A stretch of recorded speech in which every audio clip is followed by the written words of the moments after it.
drug dealer dito sa Ivern. Mag-drug dealer at gustong yumaman. Naligan ang i-deal natin. Gusto nyo? Kaya kayo, hinahamon ko, masarap mag-drug dealer dito sa Ivern. Bukod sa gumaling ka na, yumaman ka pa. Tama? So yan po, naging resulta namin kami mag-asawa 2019. Seryoso namin na maging totoong legal na drug dealer. So, after nun, ito, ang pinakamagandang desisyon ginawa ko. So, ito na nyo.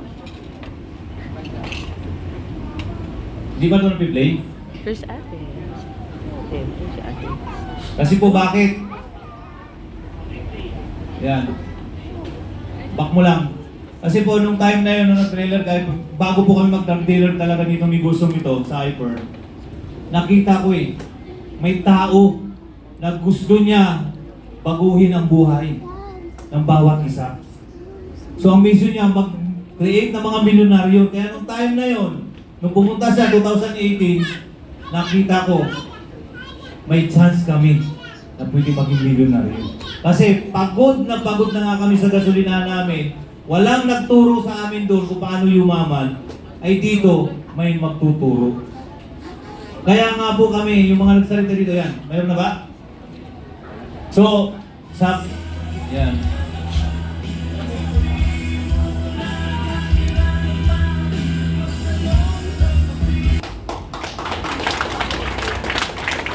Gusto ko maging buo, gusto ko yung anak ko, may makita silang ama. Ayaw ko mangyari sa mga anak ko yung mga nangyari sa akin. Kaya gusto ko buo sila. Kaya nagdesisyon ako, ito yung gusto kong gawin. Ito yung gusto kong gawin negosyo. Kasi bakit? Magiging buo kami ng pamilya ko. So, yan. After 6 years na tinarbaho po namin si Ivern, ito na po yung mga buhay na ibinigay sa amin ni Ivern. Masarap po ba maging drug dealer? Yes! So, ito. Totoo po talaga, may pagyaman sa droga. Ito na, dito po kami nakatira. Yan, sa 1,000 square meter mansion po. Diyan sa Bali Verde 3. So may swimming pool pa po yan. Birthday ng anak ko kahapon. Lahat ng mga klase niya, dinala namin doon. Mag-swimming na kayo lahat dyan. Nagkasya naman. Hatid sundo pa. Kaya sabi ko, I'm so proud na nandito kami sa Ivern. Kung wala, hindi namin magagawa po yun. Kaya thankful po kami kay Sir Tom, kay Madam, at sa Ivern.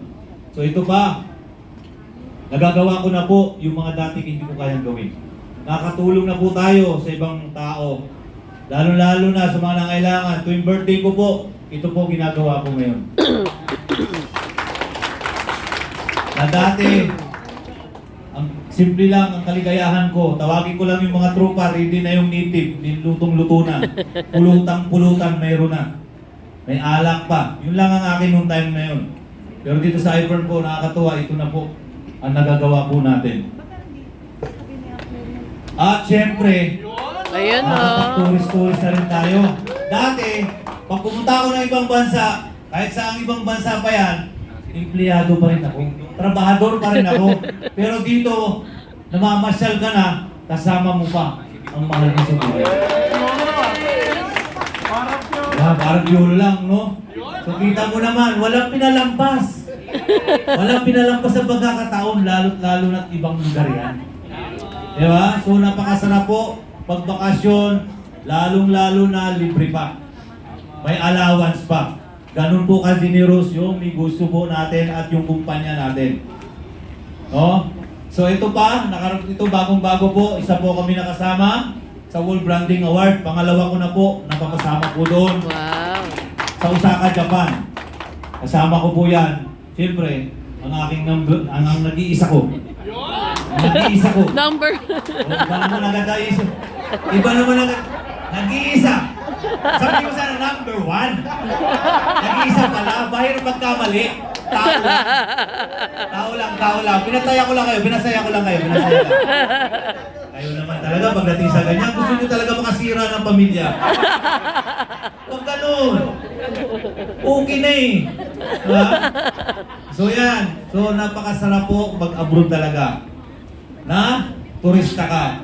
At syempre, dating option seaman, kita mo tsura oh. Pero ito ngayon, pa-play nga po. Yes! Taas naman, di ba? Oh, tapos na tayo! Ayun o! Yeah!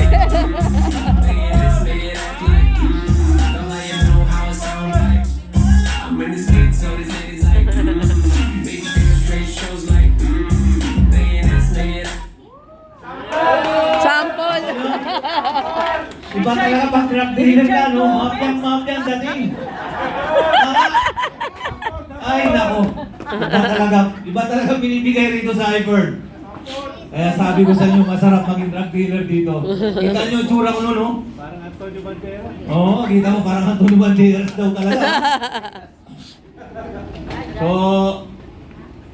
ito po, from Offshore Seaman, ito na ngayon. Next live ko, no? Yan. Ikaw, kailan mo babaguhin ang takbo ng buhay mo? Ako po, mula nung nakita ko na may pag-asa po dito at alam ko pwede mabago ang buhay namin, gumawa na agad ako ng bago. Kayo, kailan nyo pa? Sa mga naimbitahan po, taas po ang kamay.